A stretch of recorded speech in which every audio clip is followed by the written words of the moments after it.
kita akan memberi kesempatan kepada sahabat yang sudah bergabung melalui via telepon. Baik. Halo, Assalamualaikum.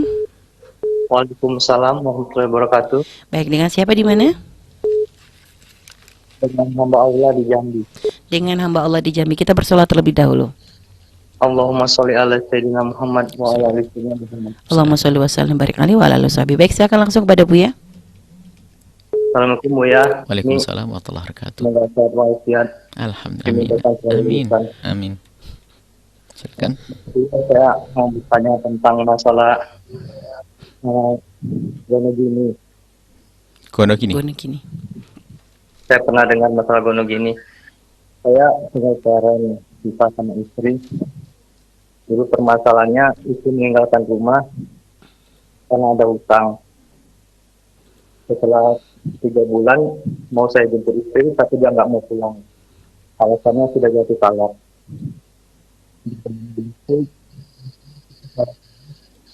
Mohon maaf, suaranya putus. Suaranya tidak jelas kami Suaranya tangkap di putus. sini. Suaranya Bisa, putus. Ya, seiring berjalan waktu, anak-anak ikut dengan saya. Pendidikan sama saya. Tapi Anda belum mencerainya? Sudah Bu ya. Sudah, akhirnya sudah cerai? Sudah lama, udah 2018, sudah lama. Terus istri itu meninggalkan utang, udah saya selesaikan semua. Waktu itu rumah dijual, saya tutupin semua utang. Terus saya bagi untuk anak, untuk dia juga. Nah, ada sisa kendaraan dengan kebun. Tapi kebun itu atas nama dia, yang hasilnya itu dia yang ambil dia. Kebun siapa itu? Kebun berdua dulu waktu masih berumah tangga. Terus? Hasil kebunnya dia yang ambil, tapi biaya kepada anak-anak dengan saya semua.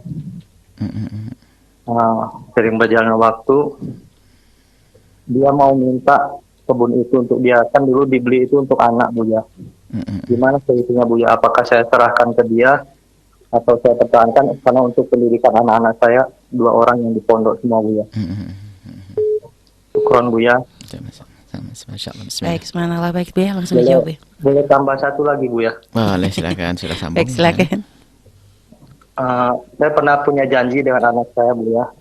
Dulu itu punya janji saya mau mendaftarkan mereka naik haji. Tapi sering berjalan waktu, ada kebutuhan biaya untuk mereka di pondok.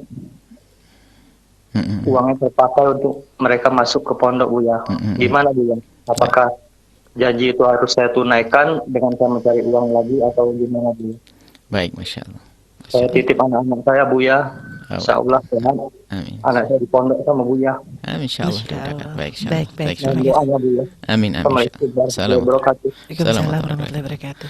Baik, yang pertama adalah biarpun sudah pisah dengan istri, maka tetap hubungan baik anak itu tetap dijaga. Artinya apa? Mungkin Anda tidak perlu berhubungan dengan mantan istri, akan tapi tetap sambungkan di saat diskusi dengan anak-anak. Maka ajak bicara agar bisa menghargai ibunya. Keberkahanmu adalah dengan ibumu, dengan segala kekurangannya mungkin menurut Anda, tapi nggak perlu dibahas di depan anak. Ya, jadi tugas Anda adalah mendidik anak, karena itu adalah ada daya tarik bagi sang anak. Anak-anak Anda akan semakin jatuh cinta kepada Anda di saat Anda sering mengajari dia untuk bisa berbakti kepada ibundanya. Ini strategi yang sering ditinggalkan oleh sebagian orang. Biasanya untuk mengambil cinta adalah harus hormati aku, kepada aku, itu salah. Akan tapi semakin Anda mengajari anak-anak Anda untuk berbakti kepada ibundanya, karena ibunda sampai kapanpun juga tidak akan terpisah, maka sebetulnya akan tertanam di hati putra-putri Anda adalah kekaguman kepada Anda. Baik, ini yang pertama nasihat ini. Yang kedua adalah nafkah anak tanggung jawab Anda. Nafkah anak adalah tanggung jawab Anda sebagai seorang bapak.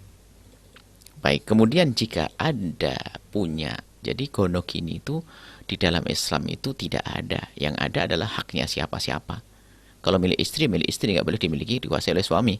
Milik suami nggak boleh dikuasai oleh istri. Akan tapi mungkin ada sebuah kayak pekarangan tadi, tanah ternyata hasil bersama lah. Beli-beli bersama, nabung-nabung bersama, maka ini yang adanya nanti akad damai. Jadi semuanya saling menyadari kalau memang ada haknya istri di situ, ada haknya suami di situ. Maka sebuah kezaliman juga kalau seorang istri mengambil semuanya. Termasuk Anda juga dolim kalau Anda mengambil semuanya. Karena apa? Di situ ada jerih payahnya seorang istri. Kalau memang betul itu adalah jerih payah berdua. Maka bagaimana cara terbaiknya? Ya jangan diserahkan dong, karena Anda memerlukannya. Ya kalau begitu dibagi, tapi bukan dalam bahasa gonong gini, bahasa damai. Karena memang di situ ada haknya masing-masing yang tidak jelas berapa jumlahnya. Akan tapi setelah damai misalnya dibagi dua, damai kan ikhlas-ikhlasan. Artinya apa? Jika ada yang kelebihan masuk ke istri, Anda menghalalkannya. Jika ada yang kelebihan masuk ke Anda, dia menghalalkannya. Dan damai ini penting sekali. Kalau perlu perdengarkan suara kami ini, nanti insya Allah istri akan ngerti masalah ini. Kemudian juga pun Anda akan menggunakan hasil penjualan tanah tersebut kan untuk mendidik anak-anaknya. Bukan anak-anak Anda saja, anaknya dia. Sangat mustahil kalau seorang wanita punya nurani lalu berkeras hati untuk mengambilnya begitu saja. Mustahil. Maka dia akan paham makna ini. Ada diskusi pada beliaunya, akan dijual, nanti ini akan saya gunakan untuk mendidik anak-anak kita. Gitu aja.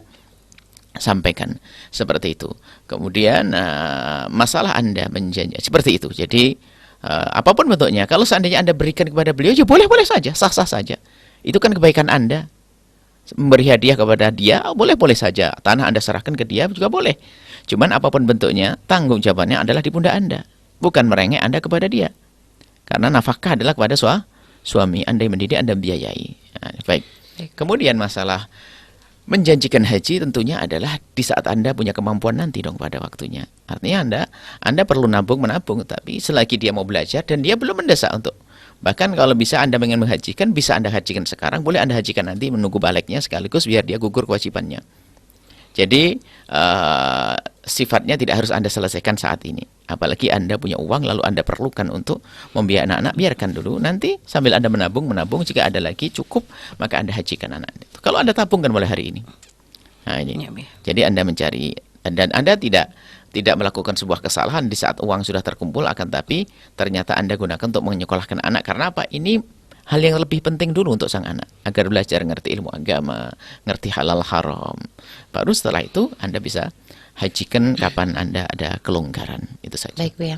Dan kalau tadi berkaitan tanah Bu ya, misal tanah itu adalah milik suami, hanya ketika masih berada dalam pernikahan gitu Bu ya.